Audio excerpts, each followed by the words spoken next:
नमस्कार, मैं रघुनाथ प्रसाद आज चर्चा कर रहा हूँ राजाओं महाराजाओं के प्रिवी पर्स उन्मूलन की। वर्ष 2014 से जो सरकार है केंद्र में, संबंधित भारतीय जनता पार्टी यह कहने से नहीं हिचकती कि इस देश के लिए जो भी अच्छे काम हो रहे हैं वो इसी अवधि में हो रहे हैं। आज मैं चर्चा करना चाहूँगा कि देश जब आज़ाद हुआ 15 अगस्त 1947 को, उस समय ये फैसला हुआ था कि भारत को दो भागों में बांटा जाए। भारत से कटकर पाकिस्तान बटा और उस ज़माने में देश में 566 देसी रियासतें थी। ये देसी रियासतें मतलब राजा महाराजा हुआ करते थे। वहाँ उनको अंग्रेज़ों ने अधिकार दिया कि वे देश की आज़ादी के बाद वो चाहें तो भारत में शामिल हो सकते हैं, वो चाहें तो पाकिस्तान में शामिल हो सकते हैं और वो चाहें तो अलग भी रह सकते हैं। परिणाम ये हुआ कि राजा महाराजा जो पराधीन भारत में ब्रिटिश राज से मिलकर अपनी पूरी सुख सुविधा में डूबे हुए थे, जनता से वो टैक्स वसूलते थे और अपने सुख सुविधा में कुछ ही राजा ऐसे थे, ये कहने में हिचक नहीं कि बहुत कम राजा ऐसे थे जिन्होंने गरीबों के लिए अच्छे काम किए हों। उन्होंने अपनी सुख सुविधा पर ही ज़्यादा ध्यान दिया। उनकी अपनी सेना थी, उनके अपने कार्यालय थे। मैं समझता हूँ कि खासकर जो SC, ST, MBC, BC आबादी थी, उन्हें तो उन राजवारों के द्वारा भी कोई हक नहीं दिया गया था। वे कमाते थे, खेतों में मजदूरी करते थे, विभिन्न कामों में, उससे उनका जीवन चलता था। यहाँ तक कि बहुत कम ही राजा ऐसे थे जिन लोगों ने कोई स्कूली व्यवस्था की होगी, बहुत मुश्किल से। चूँकि अंग्रेज़ों ने बहुत से स्कूल खोले, बहुत से कॉलेज बनाए, उन लोगों ने किया, लेकिन राजा में गिने गिने ही लोग थे जिन लोगों ने ऐसा काम किया। जब उनको चूँकि अधिकार मिल गया था कि वो अलग भी रह सकते हैं, तो कुछ राजा रजवाड़े ने कोशिश की, जैसे हैदराबाद के निज़ाम, जूनागढ़, जम्मू कश्मीर के महाराजा, इन लोगों ने प्रयास किया कि वे स्वतंत्र रहें।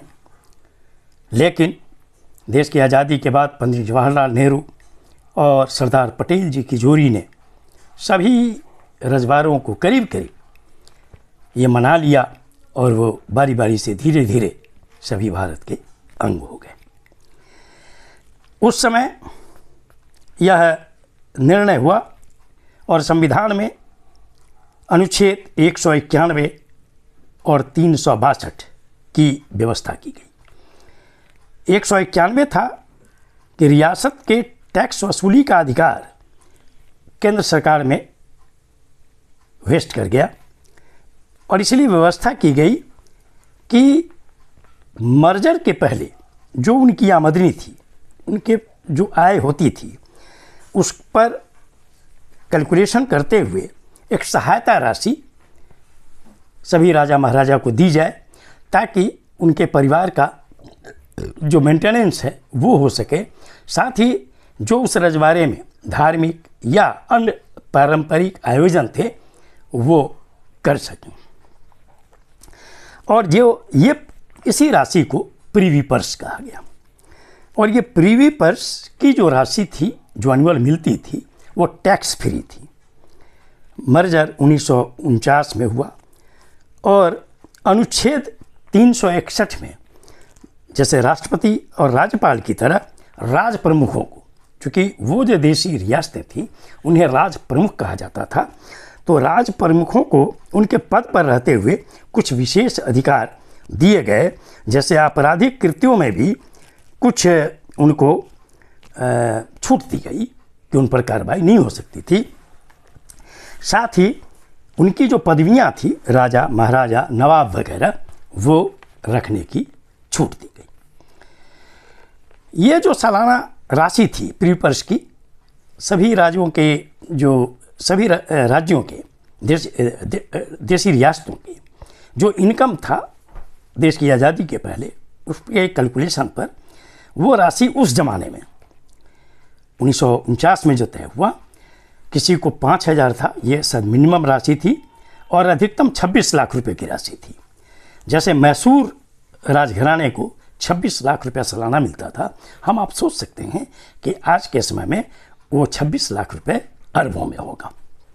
हैदराबाद रियासत को 20 लाख रुपए मिलते थे, त्रावणकोर को 18 लाख मिलते थे, जयपुर को 18 लाख मिलते थे, पटियाला को 17 लाख मिलते थे। इसी तरह की राशि कमोबेश बड़ौदा, नवानगर, भावनगर, रीवा, भोपाल और कोल्हापुर रियासतों को भी मिलते थे। देश में यह विवाद का विषय था कि जब संविधान 26 जनवरी 1950 को लागू हो गया तो पूर्व राजाओं के लिए एक अलग से, जब यहाँ संविधान ने सभी को बराबर कर दिया, चाहे वो कोई भी हो, तो जब सबको बराबर कर दिया तो फिर विपक्ष क्यों?